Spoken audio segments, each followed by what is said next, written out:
Too many technology employees today are sleeping on their equity. They work so hard to get it, and once they have it, they don't do anything with it. Is this you? If you don't take care of this valuable asset of technology equity that you've worked so hard to get, you are not going to realize its full value, or you're going to lose a ton in taxes.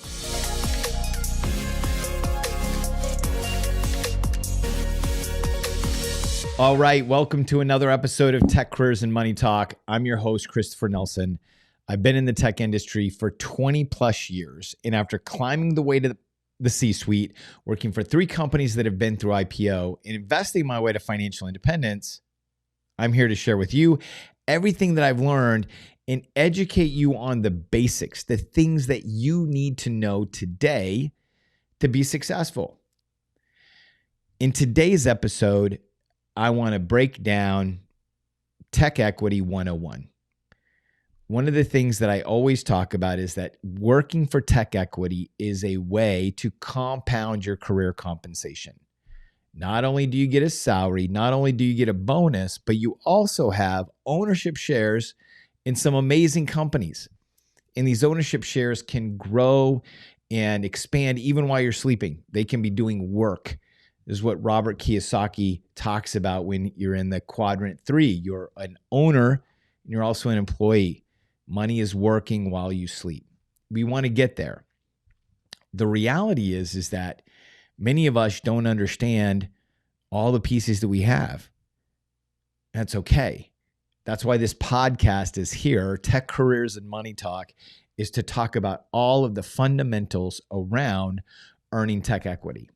So I'm excited to share this episode with you today. It is going to be the first half. We're going to be breaking down the fundamentals of tech equity. I'm calling it Tech Equity 101. This is the foundational college course that you would need to understand the fundamentals of tech equity. Then in the second half of the show, what do you need to be doing when you get that first set of tech equity? What should be the first steps that you're taking? I know for myself, it was confusing at first. I wish that I had somebody walk me through it. We're going to do that with you today. So let's get into the episode right now. Okay, Tech Equity 101. Let's just talk about what it feels like for a minute. Let's just take a moment. Let's break it down. Let's talk about what it feels like. You have your sights set on working for a technology company. You go through the interview process. You're applying for jobs, maybe multiple jobs. And I know it's hard right now. Your sights are set on getting the equity. You know what it is. People talk about it all the time. It's with equity that you're able to get ahead. And I know for myself, I knew this broad concept. Working for equity is a good thing. But I didn't know much more than that. The reading that I'd done, Robert Kiyosaki, I talk about that a lot, Rich Dad, Poor Dad. He got this concept in my head. Okay, if I can be a owner and an employee, that's a good thing. And gave me the principles that said, okay, I can grow while, I'm earning my paycheck. I have this other asset that is growing and appreciating. Then know much more beyond that. And then you get your first equity agreement. It's a legal contract, a big legal contract, and you're walking through it, and it seems foreign. There's a lot of strange terms. There's a lot of legalese that you don't understand. It can be very overwhelming, and that's okay. It's important for you to understand that when we get started working for equity, it doesn't make sense. No playbook, but there's this episode. So we're gonna break it down and we're gonna get into it today. I want to remove the mystery. I want to give everybody a fundamental understanding. This episode today is not going to answer all your questions, but I think it's important when we get educated, we want to understand the foundational building blocks of what things are. I want to try and define in broad strokes what things are, and I want to let you know what are the first steps that you need to take. And then from there, you're going to understand what are the next questions that you need to ask, or what is your next area of study. And I'm going to be creating some more resources that you can go and look up. So if you want to continue to go deeper with some of these things, you can. And I encourage you to do so. The more you study equity in technology companies, the better, because then you're going to understand more what it is, what good equity looks like, what bad equity looks like, and all of the details that are going to allow you to make better decisions to grow your wealth faster. Definitely. So let me break down an overview at a highest level what equity is, and then why do they give equity in technology companies? This is important to understand when we start negotiating for equity, and understanding why they give it, what is the incentive behind it, is critical. So simply put, equity is ownership in a company or an asset. That's what equity is. Ownership in a company via shares, or you own a company outright, or you actually purchase assets. And so there are three fundamental ways that you can get equity. You can buy it. Yes, you can go buy equity shares on the stock market. You own equity or a portion of that company and all the benefits that come with it.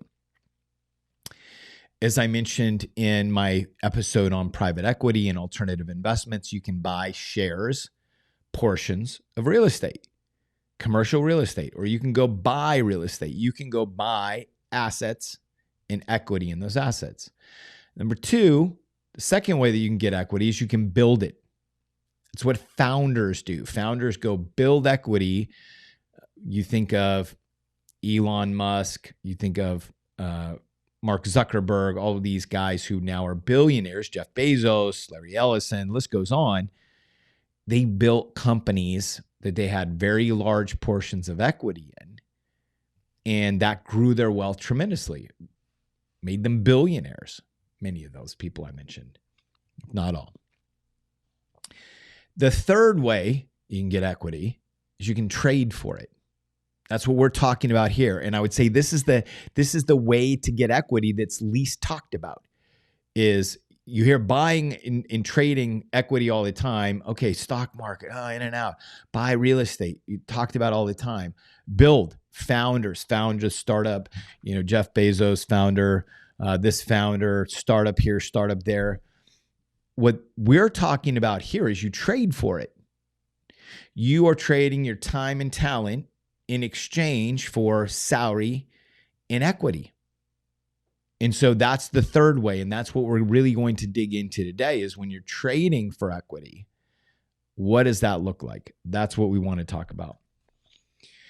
So why do technology companies provide it? I was doing some research and did not realize, I knew it went back to the 70s, but it was actually in the 50s, in the 60s, that semiconductor companies, there was Fairchild Semiconductor and Intel, used equity as a way to attract and retain top talent. Let's double click on that because this is where the incentives lie. This is where the negotiation happens, is they want to attract top talent. So if you want to attract top talent, you need to then have a desirable equity package.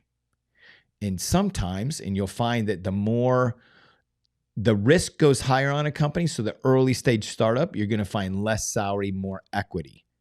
But they want to attract you with a very attractive equity compensation package. They also want to retain you. Many people don't realize, we'll talk to this in a little bit, that as you stay at companies, as you start moving through what's called your vesting cycle, and you're taking more of the ownership shares that they granted you, they're going to refresh. They're going to give you more. These are the golden handcuffs. You are getting more equity as time goes on so that you stay there. And they're doing this for top talent. As I talk about in my framework of, you want to build expertise to trade for equity, and in the negotiation, you want to position yourself as this rare and valuable asset, it's because that's where you get leverage. They want to attract top talent. So here's a nice, interesting package for you. They want to retain you. They want to continue to give you equity, salary, and those types of things. But you need to be able to articulate that you are the top talent. That is key. And so that's important to understand, those fundamental underpinnings of what is equity. It is ownership in the company. They're giving it to you to attract and retain you as top talent. Those are the top level basics and fundamentals. So let's talk about how it can impact you financially. It's important that we understand what's the incentive for our side. So you could go and negotiate for a salary and a bonus at any company, but putting yourself into a technology company where arguably there's more stress, there's a lot of unknowns, some of the environments can be incredibly fast-paced. You can get sucked into a 24/7 lifestyle if you let it. But why do this? What's the impact financially of working for equity? So on average, people that work for equity, and this is across the scope of private companies to public technology companies. So let me pause right there. When we go back and we talk about the companies that want to attract and retain you, this isn't just the early stage startup that's taking a big bet. Now you have very large companies, Amazon, Microsoft, Oracle, Salesforce.com. The list goes on of public technology companies that offer equity compensation as part of their packages to attract and retain top talent. They need to remain competitive. They don't just drop off that component of equity compensation once they go public. And working for that type of equity is lower risk, lower reward. It's more conservative because it's already liquid. You get it.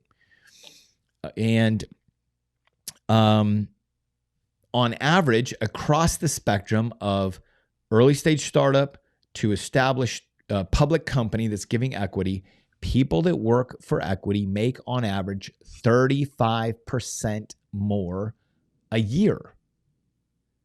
That's a significant amount of money. And that's just the compensation in that year. If the company continues to grow over time and that value increases, there can be more there.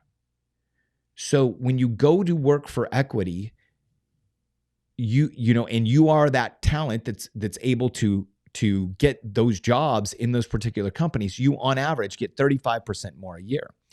The interesting thing I saw is when I went to levels.fyi and some of their charts, is you see that directors and above in public companies, you're roughly going to have a salary. So if you have a salary, some of the salaries I saw were from $200,000 to $275,000, some more for specialized skills.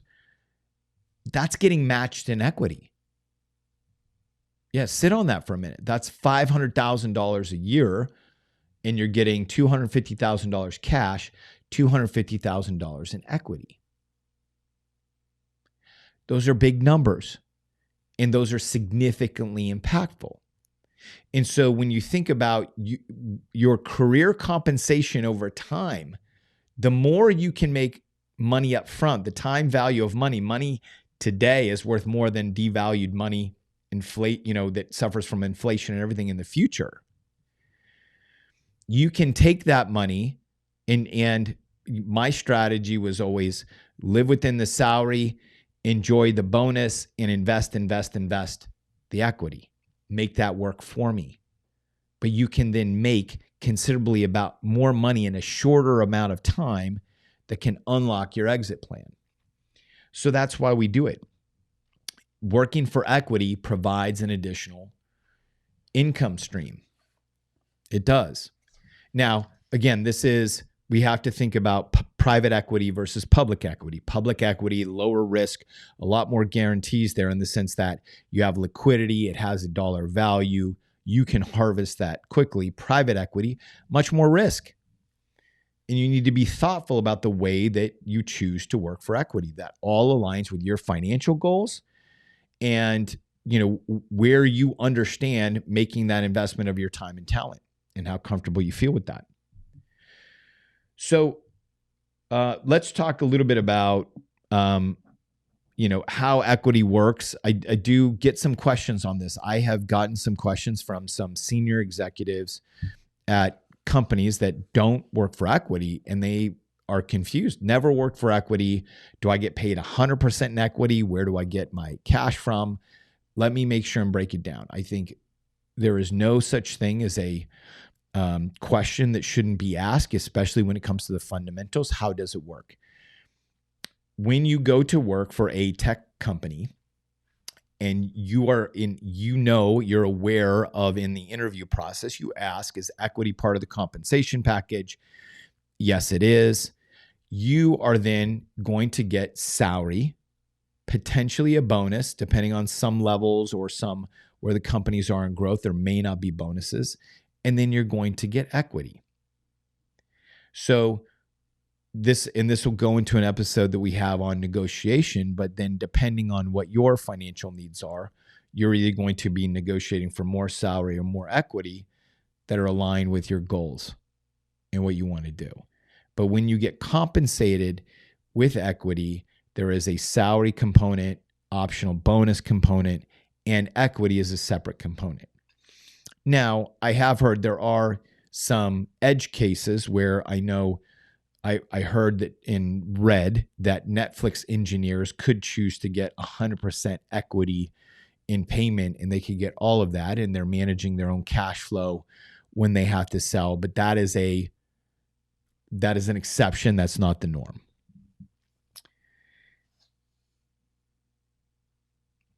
The key thing to understand is that when you start working for equity, you're going to realize that you are that quality talent that's being attracted to these companies, and your value goes up. I had a very interesting conversation with a female executive of a life sciences company. And, she knew I was actually at an event. I was speaking, and we had a chance to meet up outside, and we're talking about equity compensation and how that changes your mindset. And she had no idea of how impactful equity compensation would be to her top line and ultimately her bottom line of what she was taking home. And once she had that experience of working for equity, her minimum went up. She would no longer accept not working for equity. And this is one of the things that I'm trying to communicate and educate to everyone, is that seek out equity compensation, work for it in a way that works for you, in a way that you can get liquid, that you can have success. And then all of a sudden you're going to be in a different salary bracket, in a different total compensation bracket, because you realize what equity can do for you. So let's recap real quick. Working for equity, or equity in and of itself, is really owning shares in an asset in a business. Here in technology, we are given equity in private companies and public companies to be able to attract great talent and to retain it. And equity is going to be provided to you in addition to a salary and or bonus, usually. And equity will, on average, will give you 35% more a year in total compensation. Again, this is across the risk portfolio, so you have to choose your own risk and where you want to play. And in some public companies, for when you get to director levels, you are making not just your salary, but you're also getting the same amount in equity as well. So let's talk about the basic types of equity and what you need to know. So when you're looking at the types of equity, you want to understand two fundamental concepts when you're looking at equity. Number one is liquidity. When will these shares be liquid? Liquid means that then you have the opportunity to sell those shares, or you're getting those shares converted to cash or other types of stock so that you can divest. Working for equity can put you in, can make you overexposed or overweight in a single position. I know that's happened to me. I'll talk about that example shortly. So the goal is that you can have your equity shares get to a liquid point, meaning that you could trade it for cash or trade it for another type of stock, so that then you can start divesting out of that. So that's number one, is you want to think about, when you think about these types of shares, you want to think about liquidity. And number two, taxes. You want to think about what is the tax implication, because the real incentive in some of these types of shares are from a tax perspective. And so if you're not focused on tax and what's going to happen with the taxation around them, you can lose a lot of money, period. You can. And that's where too many people I see take their eye off the ball, and then they get to a point where they turn and they put their eye on the ball. They start thinking about their equity again.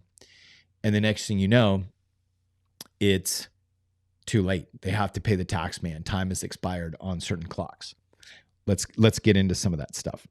So I'm going to give you an overview on the basic types of equity that you are going to see in stock options agreement. I'm not going to go through all the exception cases.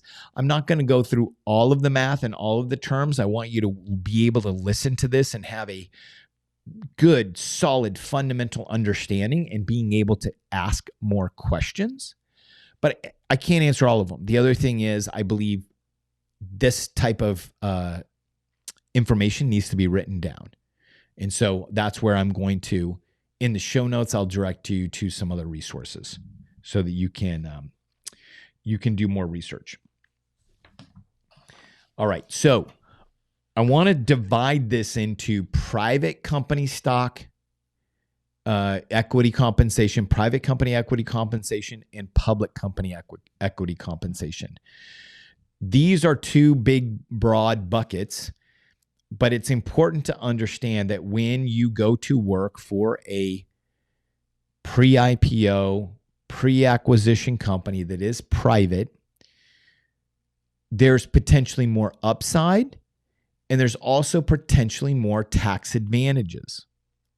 So while there's more risk, the government creates incentives with some of these stock packages and types of stocks so that you can then benefit from those, because they want the companies to grow.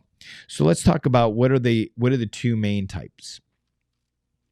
Private company is, you'll hear the term ISO, which is an I, S, and O in the acronym that stands for incentive stock option.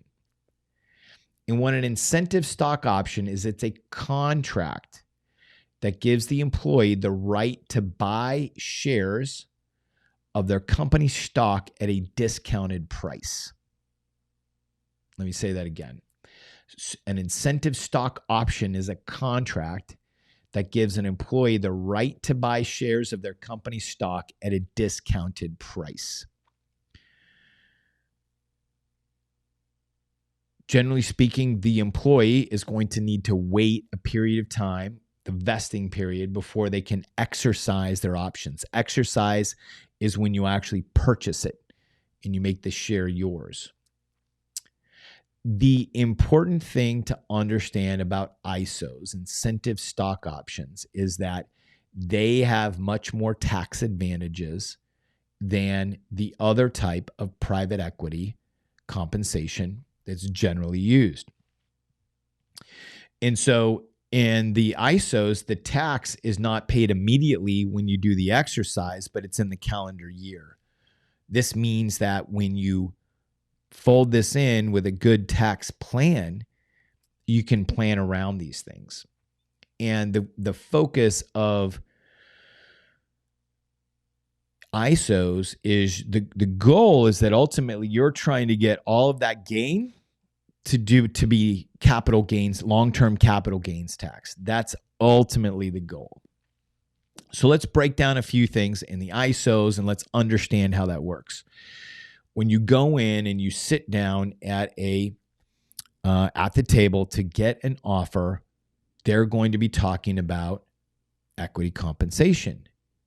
And you're at a private company. Well, what kind of equity compensation? Those are incentive stock options. Okay, great. What is my strike price? Meaning, what is the price that I'm being able to buy these shares at? And that's going to have to do with the value of the company, at that point in time. Most companies get a valuation that is done by a third party that says, here's the value of the company, and they reprice their shares. When they're private, they can do it every 18 months, 24 months, but that's something that they do, especially if they're doing fundraising. But that's going to affect the strike price. The key thing for you is to go in, when you get your contract, you want to understand, what are the number of shares that you're being granted. So when you're given the shares, it's called a grant. We're granting you these 10,000 shares, 20,000 shares, 50,000 shares. It's your grant. You want to know the strike price, because the strike price times the number of shares is what you're going to have to pay to exercise them. That's important. It's really important to understand is that you are then going to have to buy these shares. You're going to have to make an investment to get them. That puts more risk on you. The reward is that if the company is growing or if the company is going to go through an IPO event, that then you can get a serious gain. And by you taking that risk, you can get a lot of tax benefits. The key thing to understand with incentive stock options and most options is there is a vesting schedule. So, hello, stock option agreement. Here's your grant, and here's the vesting schedule. The vesting schedule is usually, they call it a 1-year cliff, meaning you have to work for 12 months. And once you work for 12 months, you will get 25% of your options are then vested. That means that you then at that point have the right to purchase them. Remember, this is a contract to purchase at an agreed price. So when year one expires, you have 25% that you can buy. Depending on the strike price and the number of shares, that's going to be how much you would have to spend to invest more in your company and own those shares. The advantage of owning those shares sooner, and especially before a liquidity event, is that then you're starting the clock that says anything between that, the ultimately the fair market value when I exercised and when I ultimately sell at the end, I can get that gain to be long-term capital gains, which is the most advantageous. And when you're talking about large, growth numbers, or you're talking about a large number of shares, the dollar amount could be specific, thousands, hundreds of thousands. It can be quite significant. So these are ISOs. The key terms you want to remember is they're granted to you, which that's going to be in the stock agreement. You're going to have a number of shares that are granted to you. Then you're going to want to look at the vesting schedule. Most of them are on a 4-year vesting schedule for ISOs that has a 1-year cliff. And then after that, you're usually vesting month to month. Okay. So I know a lot to take in there. You can go back and you can listen to that, but that's what I want to say about ISOs. I think there's a lot more. There's a lot more nuance there. ISOs, if you have them, is something that needs to be studied a bit because they're the most nuanced, but also have the most advantages and also have the most decisions around them. Because when you're choosing to purchase incentive stock options, you're making a decision on what you want to invest in the company. And also you're actually making a decision on what do you want to invest, putting your capital at risk that you also want tax advantaged. Many people don't realize that if you have, 10,000 shares that you've vested that you can purchase, you can buy 1,000 and you can let the other ones, you still can have the right to purchase those shares. And once they go public, you can go in and you can do a same day sell. So you can sell enough shares to pay to buy the rest of the shares. You're just not going to have the tax advantage. This is where the tax planning comes into this, and where this understanding your vesting schedule, understanding these dates and taxes are so important. Let's go to the next share, which is non-qualified stock options. That's a type of stock option in private companies that is not taxed at the time it's granted to the employee, but when the employee exercises the option to buy the stock, they must pay ordinary income tax on the difference between the strike price and the market price on the day the option's exercised. So, very similar to ISOs in the sense that you're going to get a grant and then you're going to get a vesting schedule. However, it's not an incentive stock option. You don't have the same incentive. You don't have the same flexibility. On the day that you purchase, whatever the strike price is, if that's $2 and now the fair market value is $4, you're going to have to pay the taxes on that $2 gain. This is why tax planning is so important. And you're going to be taxed on that difference. And so it's something that is, you can look at it in that it's very formulaic. You can do some clear planning on it. The same way, though, is that if you exercise early before you go through a liquidity event, with IPO or an acquisition, then you can get the benefit of converting this to long-term gains. So in a nutshell, right, you have incentive stock options, ISOs. You have non-qualified options that the initials are NSO, or some people call them non-quals. You'll hear that term go around. But ISOs can get to a lower tax rate of capital gains tax. NSOs, you're going to pay, when you exercise them, you're going to pay the ordinary income tax. So that's important to understand. That's going to be a big impact. And there is no ordinary income tax at exercise for the ISOs. So you have much more flexibility, can do much more planning, and can be much more sophisticated in the way that you manage those versus the non-qualified are pretty basic.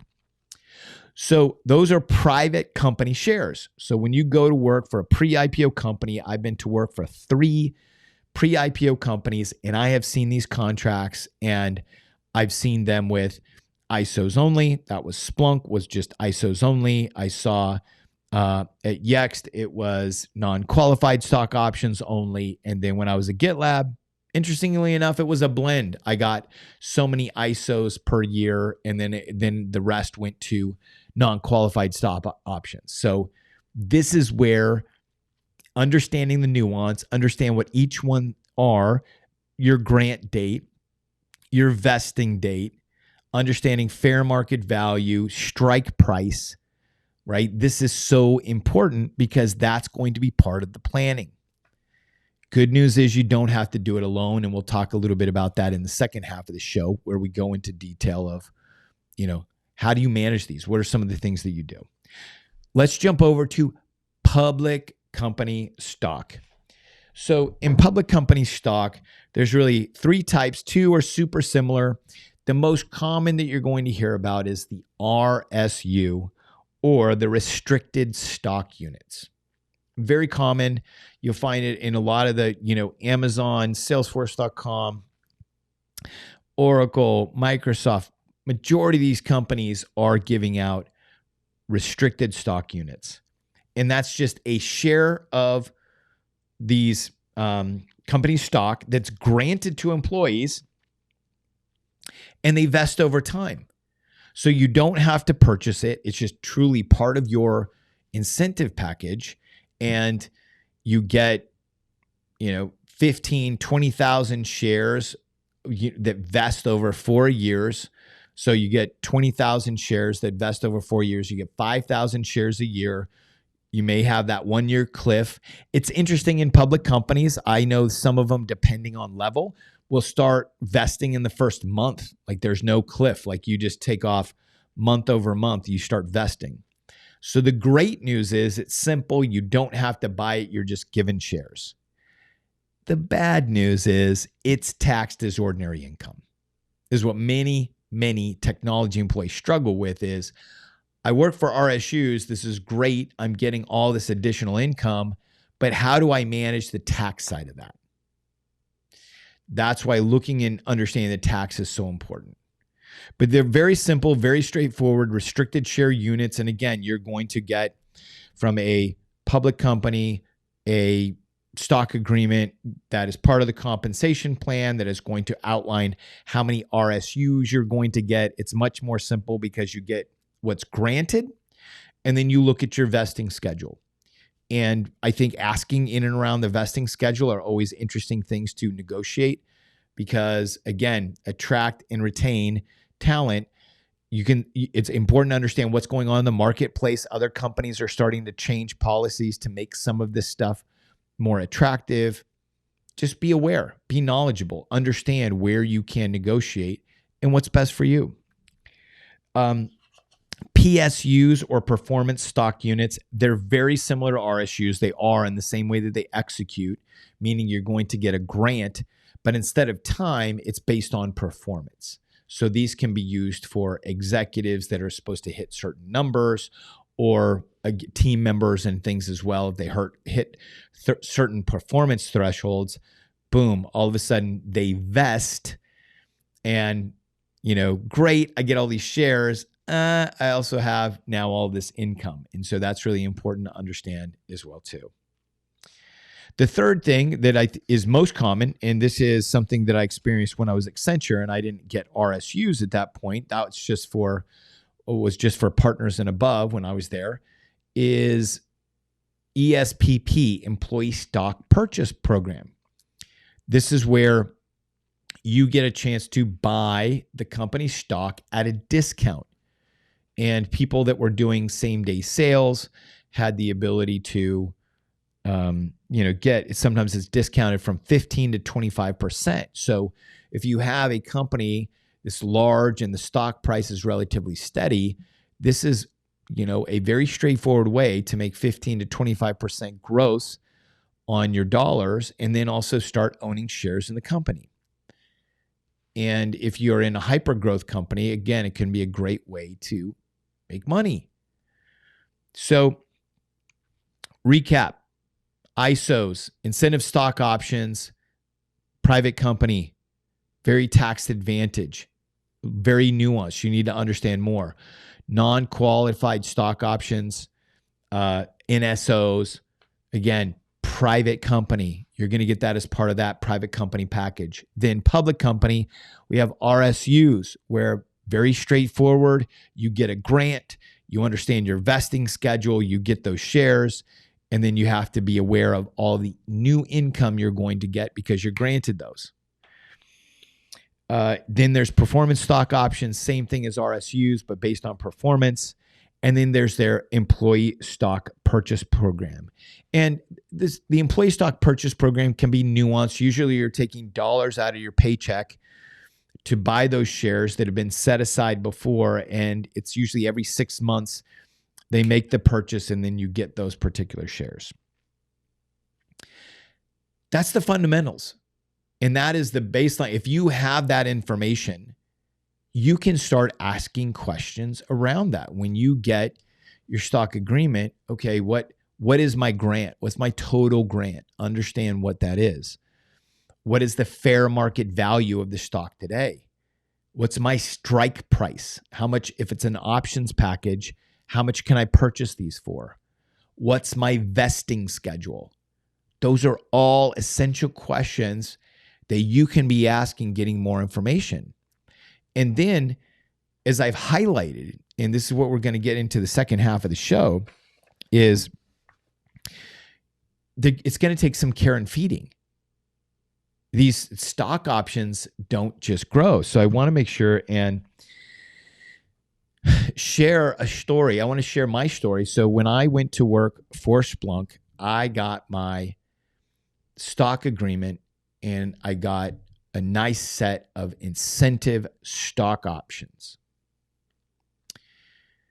and signed the agreement, and I started, so I got my grant, and then I started vesting. Now, 12 months later, we go through an IPO. We become a public company. I have my ISOs, continuing to vest.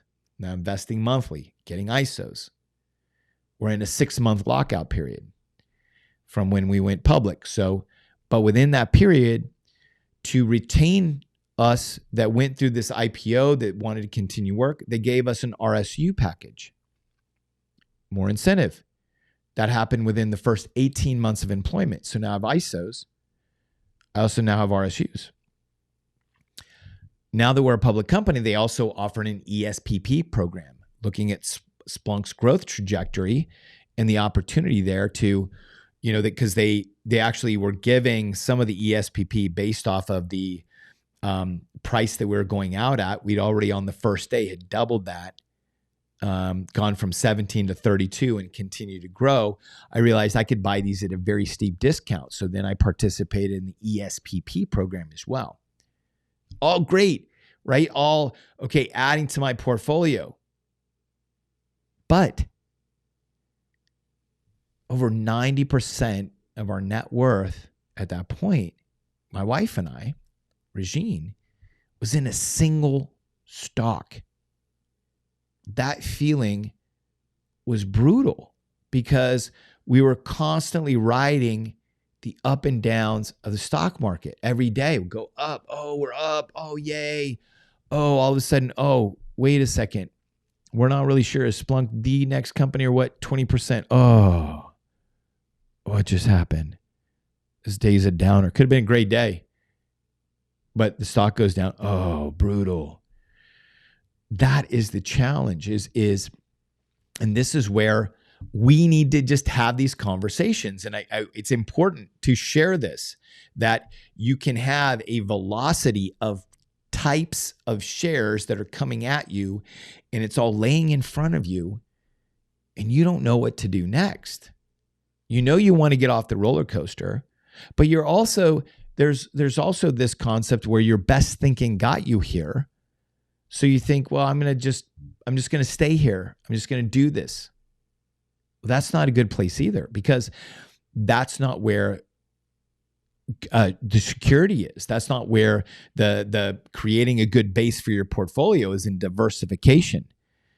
Diversification across, companies when it comes to public equities, and then also diversification of asset classes, getting into private equity. So that was my real life experience. And I'm sure many of you are experiencing the same thing. I get questions all the time. This is why I felt motivated to create this episode, is because I get questions all the time. I just got a new offer. I got a lot of stock here. What do I do? Well, it's important, and this is where I want to wrap up this segment, is number one, make sure that you understand what you have and what do you need to do. So if you have private company equity, if you have incentive stock options or non-qualified stock options, then you need to be understanding a lot more details. You need to be getting that out on a spreadsheet, and you need to be thinking, okay, what are key dates coming up? You also need to make sure that you're asking questions. I know we were privileged enough at GitLab, they gave us early exercise. So even though I didn't vest until a year later, I could exercise, which create exercise on the day that I got granted my shares, which created a huge tax efficiency, another tax game. It was a benefit. I don't want to go into the nuance right now because I want to move into the next half of the show. So right now, we're going to take a pause. We outlined the fundamentals, the basics of Technology Equity 101, your 101 class. Now we want to get to what is the fundamental care and feeding that you need to do so that you feel prepared to manage this tech equity. Hold on, we're going to take a quick pause and we're going to be right back. Okay, I know that first half was a lot to take in. We were talking about a lot of different types of equity. At the same time, I am so confident you, my technoids out there, you do so many complicated things in your day-to-day job. It requires a lot of knowledge, a lot of understanding, a lot of skill to do what you do. This arguably will become easier over time. You just have to get in the reps. First half of the show, the basics, the terms, the what is. Now you have it. Let's pick up where we left off. My story. Okay, here I am, almost 2 years into Splunk, and I have incentive stock options. I have RSUs that are now vesting. I have incentive stock options, probably halfway vested in those. I have RSUs that are vesting, and I've purchased some ESPP. What do I do? What do I do? What do you do in this scenario? Well, I know what I did is, first and foremost, as I was getting these, I started writing down, or I started documenting in a spreadsheet what they were, what were the key dates, and what was happening.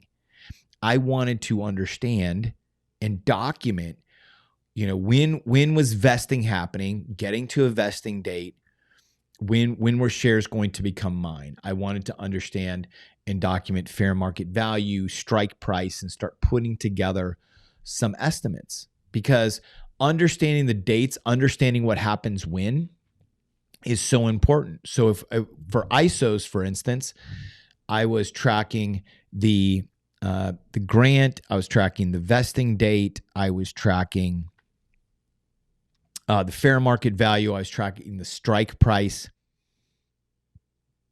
because we were planning, okay, what were we going to actually, invest to purchase these shares. So tracking and understanding what you have, going back to this first episode and sort of documenting what do you have in front of you, is really important. And laying it out on a spreadsheet is important so that you can see what is happening. You can see key events, key dates, making sure, always do an inventory that you're getting what was on the contract. It's so important. So, and just having that purview and that understanding and looking and seeing what the dollar amount is going to be and that level of income is important for you, because you are the CEO of your financial future. Do not turn this over to somebody else. You are the CEO. This is an asset that you are creating for yourself, that you're earning. And while you're trading your time and talent for equity, doesn't mean that you're any less of an owner. It doesn't. You're trading sweat equity for this. Arguably, founders get more, but you're getting what you're working for. So document it, manage it, understand what it is and what it means. That's step number one. Understanding what you have. Step number two, you want to review the contract with a stock options attorney. There's many stock options attorneys to choose from that specialize in equity compensation. If you are an executive and you're going to get an executive equity compensation package, having a stock options lawyer help you negotiate and manage clauses is essential. It'll save you a lot of heartache, and it will save you, just worrying about things, especially if you're relocating.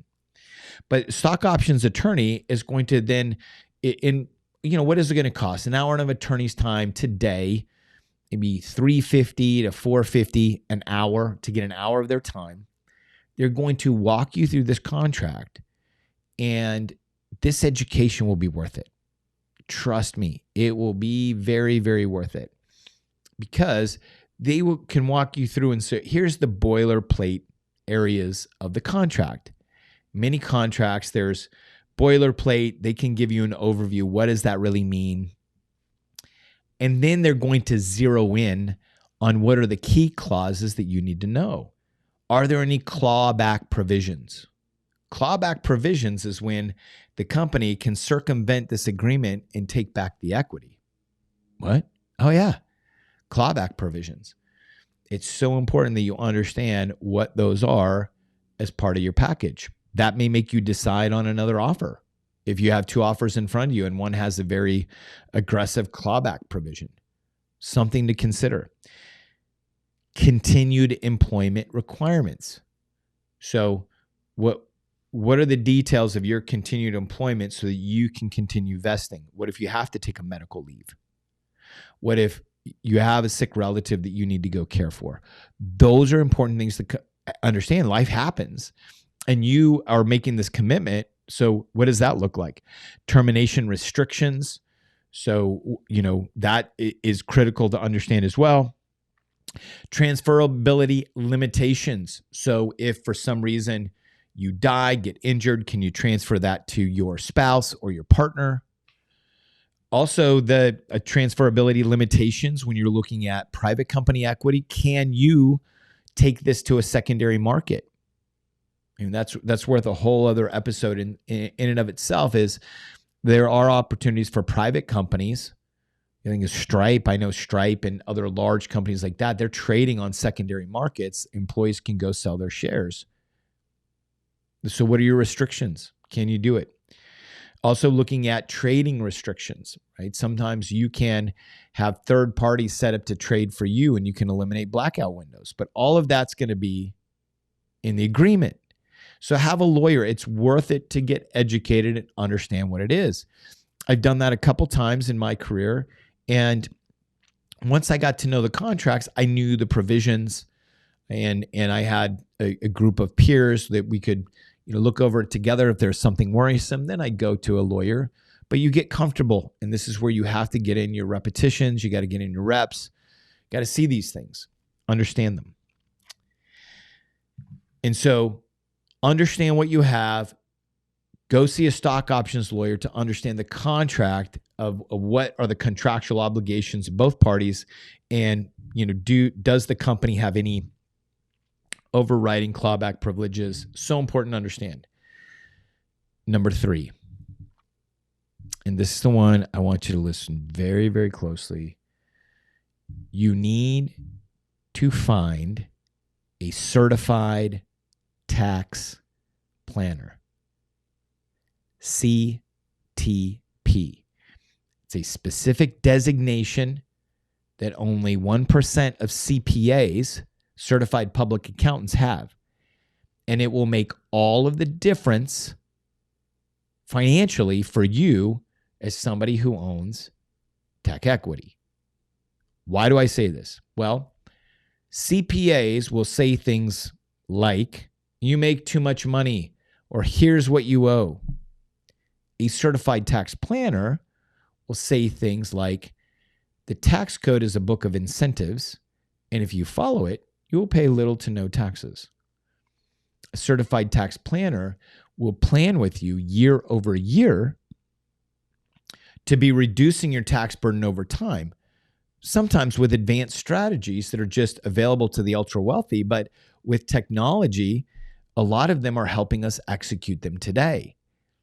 I know I use a certified tax planner and it makes the world of difference. And so, as we mentioned before, a lot of these types of stock have tax implications.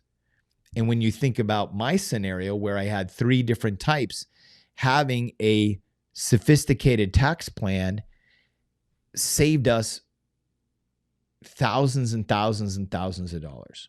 Saved us so much money. We still paid a lot, don't get me wrong. But when you start saving significant amounts, you start seeing the value of having a certified tax planner on your team that is looking around the corners, helping you think about things strategically, harvesting your equity in the most tax efficient way possible so you can then get to diversification. But it's going to take a certified tax planner to do that. So understand what you have, review everything with a stock options lawyer, tax plan, and then you need to build a financial plan. So what is going to be your ultimate goal, to build what I call the evergreen portfolio, which is this business that you want to build to be able to move in there. You need to have a financial plan. And there are fee-only financial planners that will put together a financial plan, and they're not going to manage your money, and they're going to put together a plan for you. I know for myself, I was not interested in somebody actually doing the day-to-day management of my money. I had been doing that for years with stocks. I was moving into private equity. I was clear on that. However, enlisted some fee-only financial planners to put together a comprehensive plan, to make sure that we had the estate planning, to make sure that we had some other things ticked and tied. And I think that's really important. But you, again, are the CEO of this business, of your financial future. You're the CEO of your financial future. So whether you want to outsource that, whether you want to insource that, that's ultimately your decision. But you need to have a clear financial plan that's going with this, because this should be a part of it. This should be the engine that drives it. So understand what you have, review it with a stock options attorney so that you understand the contract, certified tax planner, build a financial plan. It was these steps right here, in continuing to iterate on those and work with that team, that allowed me to accelerate the financial independence, because all of our equity, except for portions that we used to pay off, we paid off our student debt. We just wanted that behind us. It was just an emotional and mental drag. Paid that off very quickly. And other than that, we have used this not to pay down debt, but to continue to invest and to build out our evergreen portfolio that will be here for multiple generations. And it was all built on tech equity. It wouldn't be there without it. I didn't know how I would do it just working for salary and a bonus. Didn't see it. I knew there was this additional component that I could go trade my time and talent for this equity. And you can do it too. So thank you for joining me on this journey, this episode. This is very important for everybody who is working for tech equity to understand. If you have any questions, hit me up at ask@techcareersandmoneytalk.com. I try to answer all questions, send you a reply. And if you have any suggestions for other episodes or things that you want, just include it in that email. I'd love to hear from you. So that's all we have time for today. I really appreciate you. Thanks so much for joining me. And I would ask one thing. If you can go on to Apple, Spotify, Amazon, wherever you listen to this podcast, YouTube, please leave us a review and let us know what you're taking away from the show. I would ask for a written review. That would be great to support us, because we're trying to get the word out to help other technology employees grow their career, build wealth, and meet their financial goals. We'll see you on the next one. Thank you.